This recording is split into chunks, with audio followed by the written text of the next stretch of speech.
as I said before the break here, we're excited to get into baseball. We're going to be going heavy into it this week. It doesn't sneak up to you, Brandon, because you cover it all season pretty much and do a great job at it. But I think for the average fan that watches a lot of sports, not that you don't watch other sports, but football ends and then it's like, wait a minute, already with the baseball? We've already had a game. I kind of, when I prepared for this interview, I kind of lost track of when they even began spring training, partially because of the coverage issues. I don't know where to go to find this, so I just go to Bless You Boys and read about it.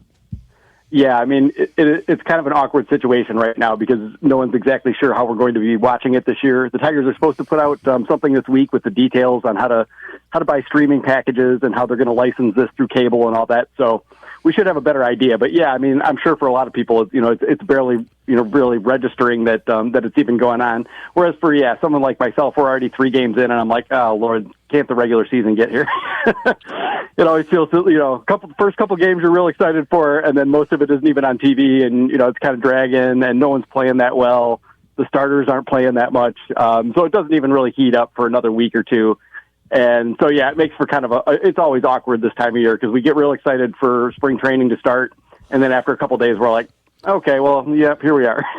So, there hasn't been a whole lot to report, We saw Scooble today, and he looked very Tark Scooble-like, so that's good to see. And, we've seen a few of the other pitchers, but for the most part, we haven't seen Verlander on the mound yet. We saw Flaherty briefly yesterday. I don't think we've seen Kenley Jansen yet. So, it's been a little bit of watching the top prospects. Kevin McGonigal and Max Clark have had some good swings so far. But for the most part, the Tigers haven't really done much at the plate, and the games have been somewhat dull. Well, I get what you mean with saying there's not much to report, but I'm glad you're talking about all these new names and fresh faces because we really haven't covered baseball yet. This is kind of our introductory one for the season. We've kind of mentioned things here and there as far as when they'll pick up a free agent, but we really haven't covered them since they clearly got more aggressive. I mean, we did have a segment with Emily Walden, who's a friend of the show, and we talked about the Fall League when she was out there. And be sure to follow her and follow her journey. I think my shirt is en route for her battle here. But we've talked about some of the young guys, and obviously we follow them because of West Michigan here, because we saw McGonigal and Clark and the group go through here. But it's an interesting combination because some of those guys, they're just going to be getting loose in spring training. The Verlanders and the Scoobles and the Jansens of the world, they're going to be mainly focused on the longevity of the season being on the older side, especially the last two. But it's fun to see the first shot at these young guys at the major league level because I'm curious about your take. I know we haven't seen much of them, but just your impression of McGonigal as a whole, because you also cover the prospect side of things. I'm not sure how long he has in the minor leagues before being pulled up to the majors. I know people are saying, well, he could, he's young, he could use some more seasoning, but with how disciplined of a hitter he is already and the fact that he could fill a pretty large need, I think that's maybe part of the reason they're not being as aggressive as they could be with the left side of that infield, knowing, hey, he's coming. Maybe we don't know quite when, maybe they do, but he's coming. And if he has a good spring training, that might mean he's coming sooner. Yeah, I mean, I do think there's an element of A.J. Hinch, being very happy to challenge Kevin McGonigal. And Max Clark is a little bit further behind, but I'd expect we'll see Max Clark sometime this year. And that might depend, to some degree on how well Parker Meadows does and whether Parker Meadows, can kind of get it together at the plate. But McGonigal could probably hit in the major leagues, like from the jump. He's that good a pure hitter. He doesn't strike out. He takes his walks, but he's actually a really pretty aggressive swinger in the zone. He hits a lot of fly balls to right field. He's got above average to plus power. This is the best hitter the Tigers have ever had in the minor leagues. I feel pretty comfortable in saying that. Maybe you could go back to Lou Whitaker and Alan Trammell in the 70s. But as far as being that polished, Kevin McGonigal is that guy.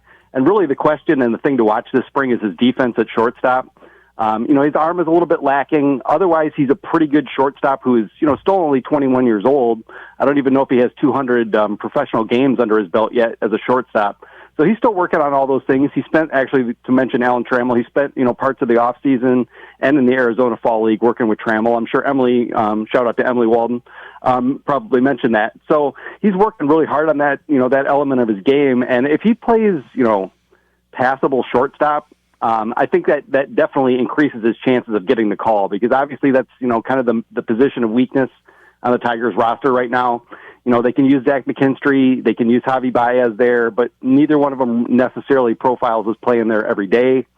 So yeah, I think the ball is in, Kevin McGonigle's hands to a degree, as far as, if he has a huge camp, then he's going to earn that consideration. To tell you the truth, though, it may come down to, something more like, is he willing to sign a team-friendly long-term extension? When Colt Keith signed his 2 years ago, that got him to the major leagues on opening day.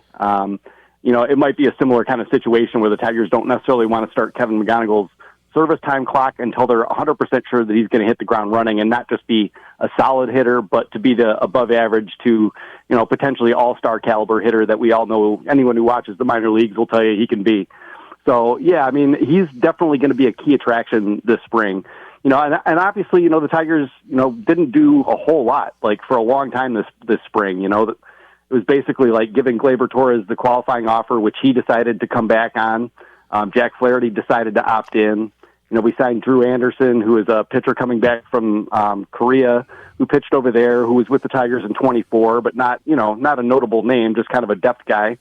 And then, they signed Kenley Jansen and Kyle Finnegan to bulk up the bullpen, and we like that.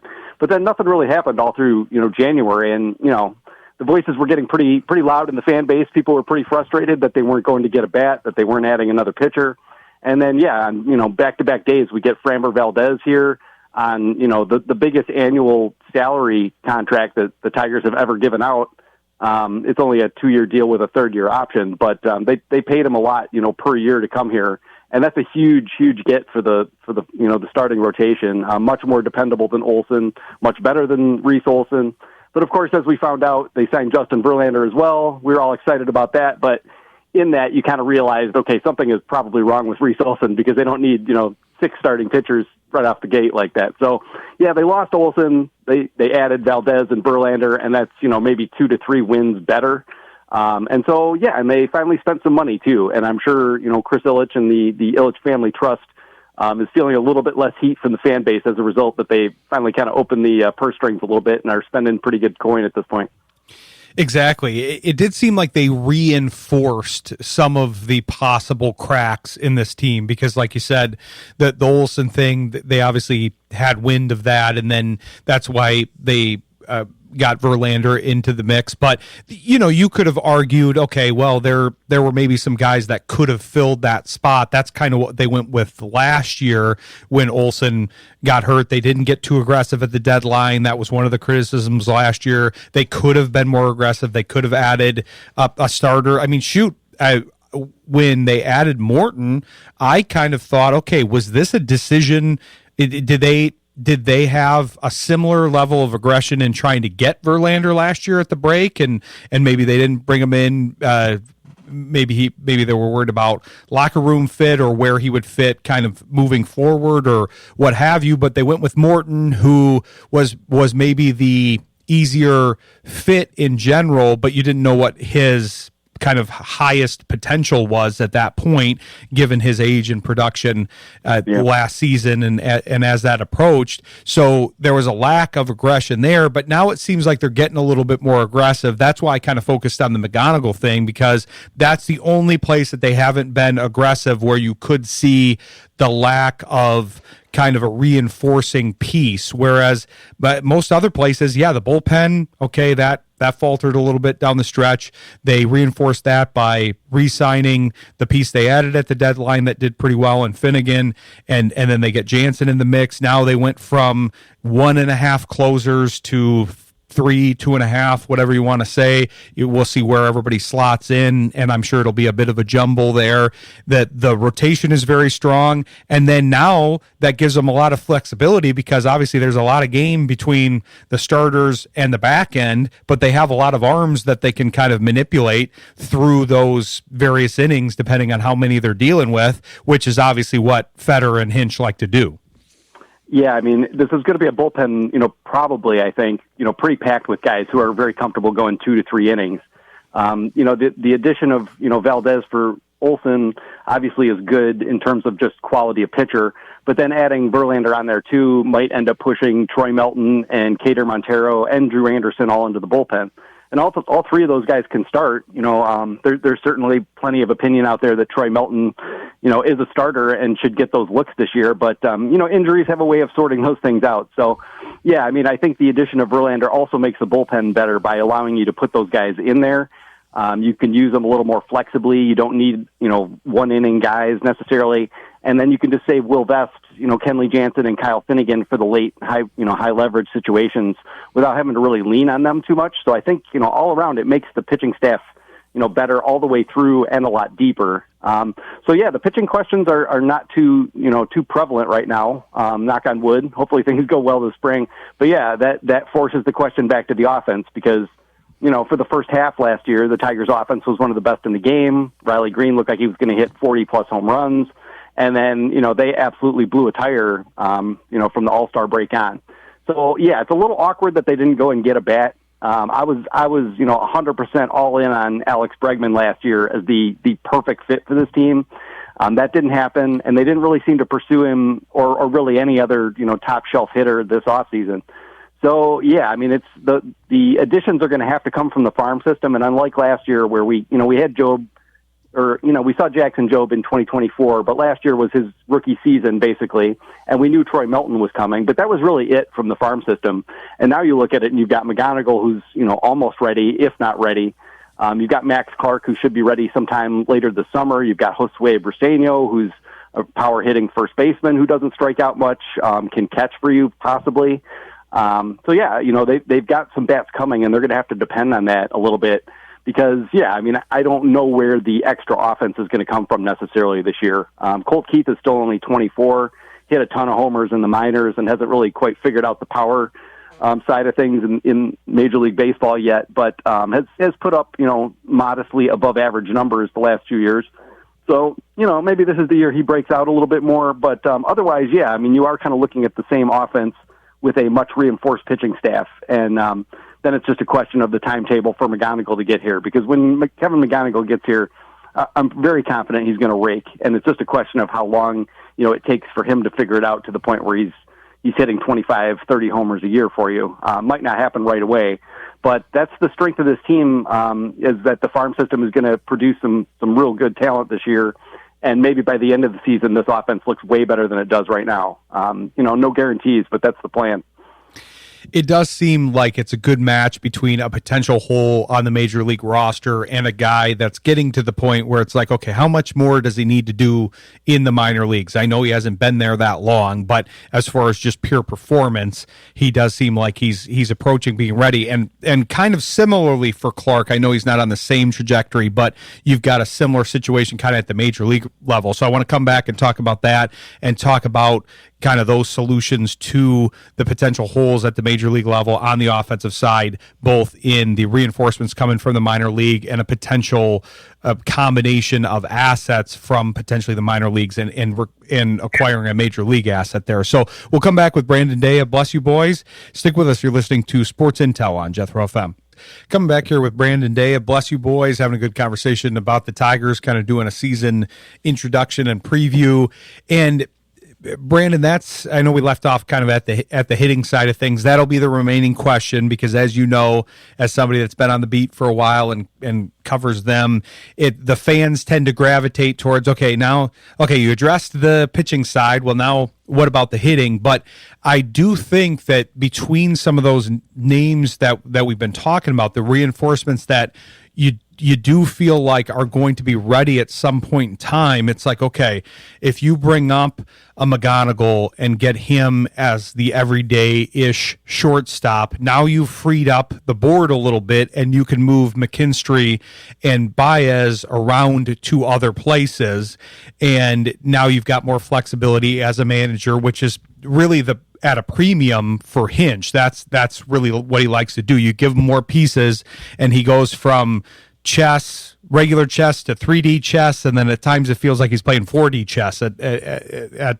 times in his Tigers managerial career. But you give him those pieces and you give him flexibility. And I think that's why people are clamoring for like a Bregman or somebody that really locks down what has been a weakness here lately. But I'm wondering between McGonigal, Clark, and Briseño, like you said, you've got those three guys. Clark also reinforcing center field is a similar thing to me because Meadows, I like his possible trajectory, but he's kind of in a similar category to Keith where they both clearly could be good major leaguers, but it hasn't come together for various reasons, lack of consistency, some defensive issues on Keith's side, and then the fact that Meadows has had a hard time staying healthy has kind of, I think, stunted his development a little bit. But if you can add another outfielder into that rotation that you know is going to cover a lot of ground, that would be a good thing. And then, yeah, Briseño being able to maybe take the mantle on that side on first base and have Torkelson be able to move into the DH at some points in time or vice versa. So you do have a lot of potential pieces just from the minor leagues, and I do think that's why they're being hesitant in potentially acquiring anybody from the outside at what would be a larger contract for some of those guys like a Bregman after they spent all the money on the pitching side of things. Yeah, and I think especially when we look beyond this year, that's absolutely the case. I mean, Framber Valdez kind of gives you some insurance for 2027 once presumably Tarek Skubal is gone. And at that point, yeah, the pitching is going to become the focal point again because they're going to have a hard time, replacing Tarek Skubal, even in the aggregate, as the Moneyball folks will recognize that phrase. So yeah, I mean that's a longer term problem as far as that goes. But for this season, they've got the pitching staff so much dialed, I would say right now that yeah, I mean you can't help but not look at the offense and have your focus there. And it's just really hard to predict, what's going to happen with Parker Meadows. I mean, we've seen some really good hot streaks from him, but he's always, he's obviously got really long arms. He's got long levers. Guys like that, don't tend to be low strikeout types. And the team as a whole obviously had a lot of strikeouts last year. Even among their better hitters, when you've got Riley Green striking out 30% of the time, Kerry Carpenter and Spencer Torkelson not that much better than that. Those things are fine. You can have your sluggers, you can strike out as long as those guys walk and get on base decently well. But they really needed a contact hitter, one or two, which is where the Bregman thing comes in. Because obviously we all saw in the postseason, there were so many circumstances where all they needed was a single. They just needed a couple more balls put in play and couldn't get it done. And that's where McGonigal fits in beautifully. So that's kind of the optimism there is not just about him, as the player he is, but how he fits into the grander scheme of the offense. He's exactly the type of hitter that they could really use. And Keith can be that kind of hitter too. Keith is a relatively low strikeout guy. He does walk. He does have power. He's just not pulling enough balls in the air, to right field, essentially. There's an article on Bless You Boys right now about that. You can read for the details. But so they have those potential, help coming, in terms of McGonigal and maybe, later on Clark and Briseño. But right now, you've got to look to, Torkelson. Is he going to kind of build on what he did last year where he finally had sort of a stable season where there wasn't a huge slump somewhere in the mix? If he can be a little more balanced performer, that would certainly help them. Gleyber Torres was a pretty good force as just a, kind of a pure professional hitter for most of the season. And then obviously he suffered with the hernia the whole, final 2 months and in the postseason. So you hope he can come back strong. And then, you can't really expect Zach McKinstry and Javier Baez to hit a ton for you, except in kind of like the prime situations. Like, Javier Baez, for some reason, with runners on base, Javier Baez is like a 300 hitter who can't be stopped. But when there's no one on base, he's going to strike out 35% of the time and drive you nuts. So they have these widely varying pieces, and it's definitely up to AJ Hinch, who I think has done a brilliant job with the Tigers to kind of figure out how this all fits together. But it's going to be complicated. Is Wenzel Perez going to play much of a role? We've got Matt Vierling coming back, who is sort of like the right-handed outfielder de jour, really the only one that they have, but he missed basically all last year with shoulder trouble too. So you kind of don't know what to expect. So Yeah, there's definitely a lot of question marks. We saw what they were capable of, from August of 2024 to, July of 2025, and they were very solid. But when the cracks started showing, the whole thing fell apart pretty quickly. So, yeah, I mean, the sooner McGonigal can kind of get here and be that really solid, complete hitter in the middle of everything, the better they'll be in the long haul. And I just, it's just hard to forecast how soon they're gonna push him. He hasn't played that many games. In truth, he's only played maybe 25, 30 games at the AA level. And he tore the place apart, and he tore apart the Arizona Fall League, no problem. And most of us in the prospect hunting ranks are very optimistic that he's basically major league ready, but he might not be ready to hit the ground running and hit 30 home runs and bat 280 for you. We just don't know if he might need a year of kind of settling in. So there's going to be a lot of question marks about that, and you just hope that they've built up the pitching enough to where they don't have to win, with offense alone, and that gives the kids time to kind of develop over the course of the season. You hit on something that was kind of confounding to me last year to a degree, because they had that hot start. Obviously, they had kind of the cool finish and still were able to put together a decent playoff run, but obviously people were left wanting more, especially after the previous season. But the splits between the first half and the second half were very different, and the thing that you mentioned with Baez, there were a lot of individual splits for the hitters that didn't necessarily follow a lot of convention, where you go, okay, well, let's see, what can we replicate with Baez, with him being so good with runners on base? It's like, well, you can't do the like you're teaching them in Little League, like, oh, well, just pretend runners are on base, Javi, and then but there are some confusing things, because you're seeing a lot of pieces from a lot of these guys. Obviously, even the better hitters that you're talking about, the Riley Greens of the world, there's some things to clean up. They've talked about the arc of his swing and different things, but they are a primarily pretty young team, and so you got to think there's going to be some improvement there. But baseball is also such a kind of hive mind kind of thing, with the momentum goes together so much that you do want to make sure that you have some of those consistent pieces. That's why I felt like there was maybe a veteran that they would get in the mix, because like you said, Torres, he did have his struggles towards the end of the year because of the injuries, but his presence clearly settled Baez and some of the other folks down, even though Baez is a veteran himself, but he was able to help some of the young guys, some of the guys with plate discipline as a whole. So you would think that maybe a lower cost veteran, or not a big swing veteran, would fit into this team. I don't have anybody identified, but with so many young guys, you could see some sort of consolidation trade, because we talked about the big three at the minor league level, but you follow the minor leagues well. It does feel like there's a little bit of a stockpile that may need to be alleviated at some point. Otherwise, you're going to have some natural attrition from being too overloaded at the minor league level. Yeah, I mean, it's hard to make those kind of trades like right now. That's definitely, kind of more of a trade deadline thing. But, I mean, we already saw them, basically have to trade Justin Henry Malloy for cash to the Braves this offseason, who is a guy that, was one of the first moves Scott Harris made, was trading for Justin Henry Malloy, traded Joe Jimenez for him when Joe Jimenez was a pretty good closer caliber reliever. And, Justin Henry Malloy walks a ton, has great patience, but hadn't really figured it out at the major league level. And, after 2 years of that, your value was kind of shot. And you see the same thing with Jace Young. Jace Young has played for the Tigers parts of 2 seasons now, hasn't really been able to hit at all. And he was a guy who was, almost, maybe not quite borderline top 100, but certainly like in that tier below there. And they do have quite a few guys like that who you don't want to see kind of go on that same route, to where, they're just not really worth anything anymore, but they haven't figured it out at the major league level, but they're still only, 25, 26 years old. It's not like their career is necessarily over. And those are guys like Hao-Yu Lee, who plays second base and third base. I think he's 23 now.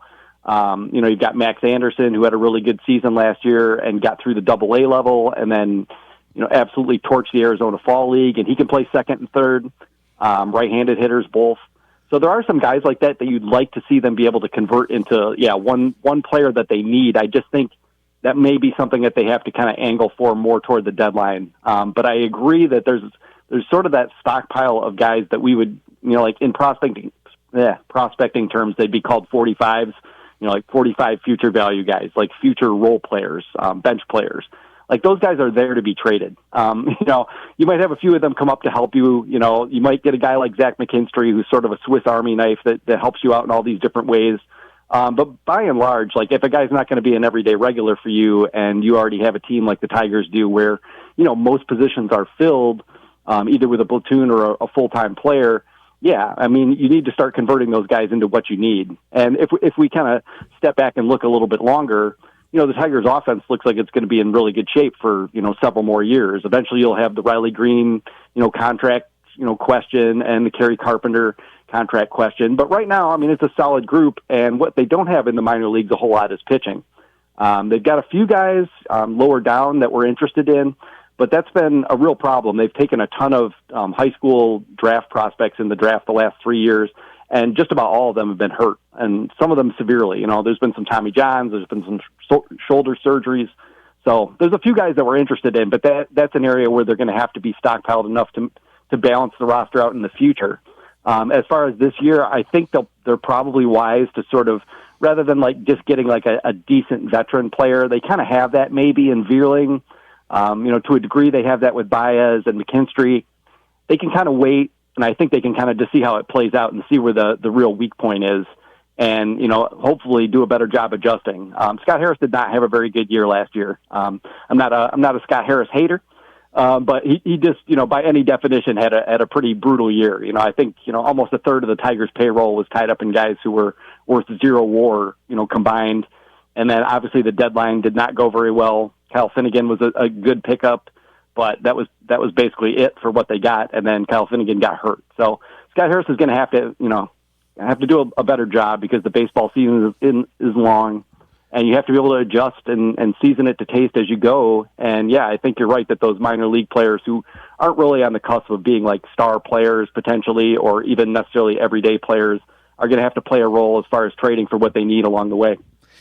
Exactly. And you're absolutely right about the trade deadline. Yeah, I wasn't necessarily pushing for it now, but you can already kind of see it because I think it was in existence a bit last year too, because the reason I saw it was with the whole Jace Young thing, because he was supposed to be maybe a guy to fill a key major league role, and then it seemed okay, maybe he's not necessarily in that particular position. And I'm not giving up on him. It's not about him. It's about the fact that these guys are kind of blocked at the major league level. We see some openings for guys that will make openings for themselves. McGonigal will make an opening no matter what is going on at the major league level. Clark will, when he's ready, will make an opening. Briseño, some of the top prospects that they have, but these other guys will kind of pool and then languish a little bit. And it's funny because you've kept up the streak of for Tigers interviews. I think on almost every Tigers interview we have had a Hyu Lee name drop. It's very consistent. If you have the bingo card, that's got to be like the center square for us for Tigers interviews. But the funny part is he's been brought up now for the nearly 2 years that we've been covering the Tigers.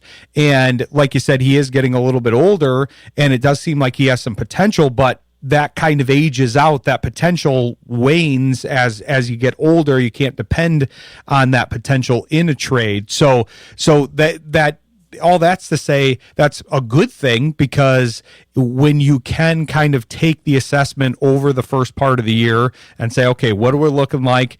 Okay, at the trade deadline, we have these pieces that are maybe a bit duplicative, guys that won't work as well and don't have a good pathway to the big leagues, and we know we need X type of player at the deadline. We've got the pitching staff down. That's looking good. The rotation's looking good. The relievers, the bullpen's looking good. And now we need to add, now we will finally add that bat that everybody's clamoring for.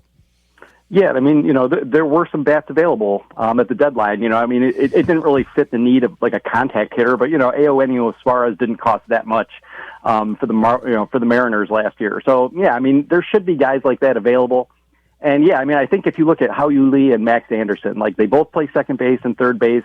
Neither one is a plus defender. Hyu Lee is more athletic and runs reasonably well, but neither one of them is like a burner. They're basically just like solid right-handed hitters who can play some infield and aren't going to hurt you. And that's kind of it. There's not a whole lot more, and they are very similar in that way. So yeah, I think there's an element this year with the two of those. Both of those players are going to be at AAA, probably swapping back and forth between second and third base. And the Tigers are going to decide to keep one of them. It's a very left-handed lineup that the Tigers have, and you look at Clark, Briseño, and McGonigal, they're all left-handed hitters. Obviously, that's a good thing. You want to be more left-handed heavy, but, you still want a right-handed hitter somewhere in there who matches some lefties and that you can move around the infield. And one of those guys is going to win that role, and the other one probably does need to be traded for what they need. Indeed, and I think there's some interesting moves to be made here as we go on. But appreciate the preview and great stuff. We'll look forward to having you back on as the season gets rolling here. But make sure to tell people where they can follow all the great coverage here. Thanks a lot. Yeah, you can find everything over at blessyouboys.com. We have a really active comment section you can hang out in. A lot of smart folks talking baseball there. And, yep, there's new articles up every day. Thanks a lot for having me. Definitely. We'll have you back on soon and appreciate you coming on. And, yeah, be sure to follow Bless You Boys. That's where I get a lot of my information for the show. So great stuff, Brandon, and we'll talk to you soon. All right. Thanks, brother. All right. Thanks.